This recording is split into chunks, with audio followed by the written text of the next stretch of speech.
brzdíme, brzdí to. Zrýchlujem, zrýchluje to. A keď zatočím, zatáča to. Čiže čo sa týka amerického auta, to stačí.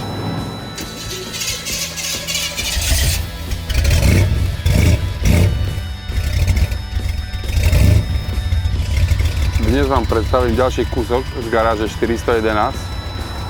Jedná sa o jedna z kolekcií mojich amerických aut a možno jedno z najobľúbenejších, lebo je to sen chlapcov, ktorí sa narodili ako ja v 70. a 80. rokoch, kedy boli tieto auta absolútne nedostupné. Čiže som si mohol robiť takúto radosť a dnes vám priblížim príbeh o tom aute.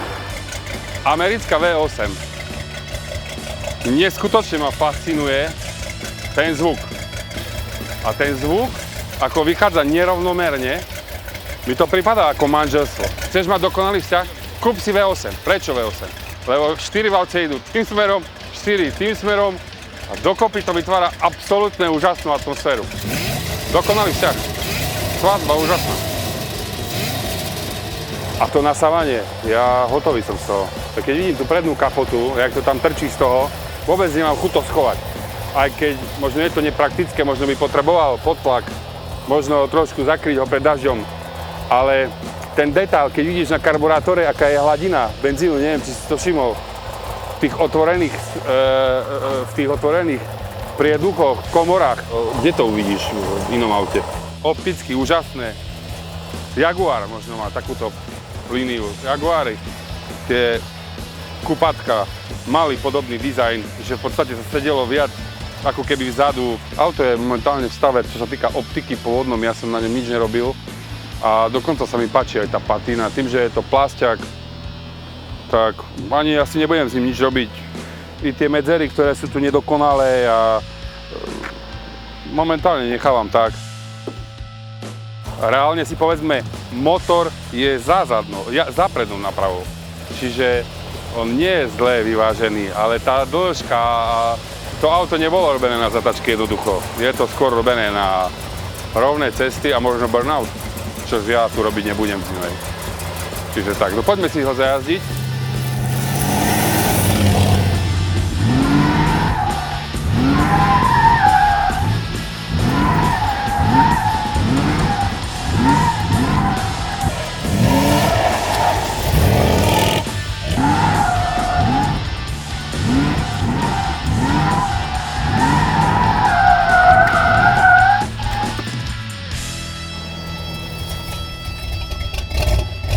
Motor je 5,7 klasický V8. Myslím si, že neviem sa k tomu dostať, aká je história, lebo už som ho kúpil tak, že bol pôvodom upravený. Ale keď som ho bral, tak bol niekde v Banskej Bystrici, predtým bol niekde v Trnave.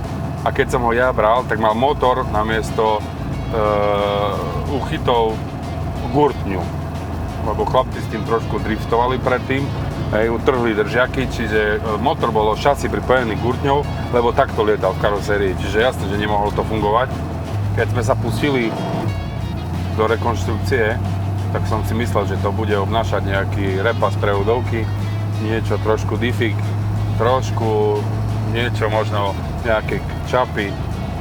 Nakoniec to vypálilo, že som musel robiť úplne všetko a pokračuje to stále.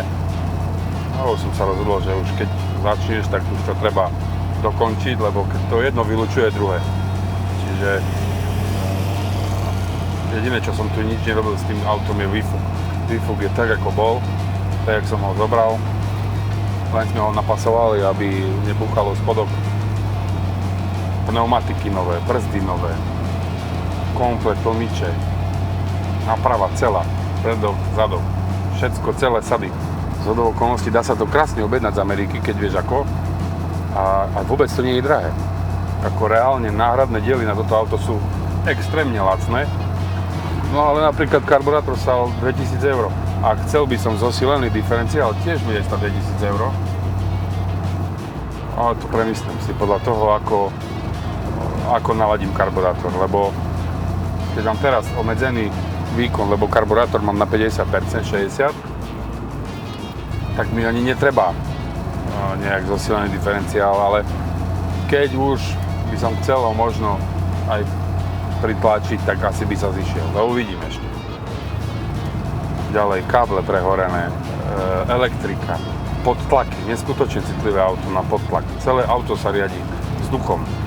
Čiže človek, ktorý to robí, tomu musí fakt rozumieť s citom, v kľude, možno nie len pre výsledok a zarobiť rýchlo, ale takže našiel som takých, ktorí mi pomôžu a robia si popri tom svoje a potom majú trošku voľnejšie, venujú sa tomu, no a ako trvá to dlhšie, ale tým, že mám viac aut, tak netlačím a potom sa aj ten výsledok dostaví. A stále niečo je klíma, stále som veľmi, aby bola klíma funkčná. Čiže klíma je funkčná, naplnená, čo sa veľmi teším. Všetky kombiky fungujú, akurát mi svieti stále low fuel, to ma asi stále upozorňuje na to, aby som sledoval benzín, lebo spotreba je tu dobrá. No ale pre mňa je to auto absolútny relax a zmena myšlieho. V tomto aute, keď sadneš, naozaj myslíš len na auto. Na tú jazdu a či počasie je OK. A keď je veľmi pekné počasie, tak urobím si z neho kabriolet. Vieš o tom? Lebo mám targu. Hop, počítaj. Hej. Máš targu, zložíš sedák, položíš do veľkého kufra a ideš. Máš kabroš. Začne pršať, vybereš, zasunieš. Celý proces. V jednoduchosti je krása. Údajne bolo niekde nameraných 360 koní, to robil predo mnou tento úkon. Mňa to v podstate tak nezajíma. Mňa skôr zajíma môj pocit, že keď sa s ním prejdem, že som nemusel volať o ťahovku, ma stiahli domov. No nie je to na 500 km, je to na také kafe, kratšie trate, ale robí mi neskutočnú radosť. Tá kulisa, zvuk, to sám som si nemyslel, že ma to osloví, keď už človek odjazdil toľko aut a nemecké a japonské a tá technika úplne ide, ale má to dačo do seba.